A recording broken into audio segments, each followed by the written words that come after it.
Pirmahan mo na, Joy, para sa kinabukasan mo ito. Pero tay, pangarap ko pong makapagtapos. Hindi ito ang gusto kong buhay. Gusto ko munang tuparin ang para sa akin. Tay, huwag niyo po akong ituloy sa kasal na to. Nagmamakaawa ako. Manahimik ka! Ang ganda mo, anak.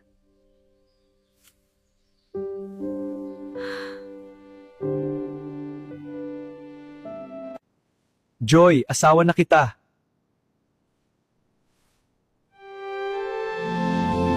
Mabuhay ang bagong kasal!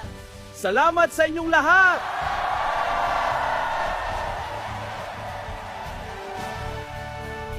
Joy, umakyat ka na sa kwarto at magpalit ng damit.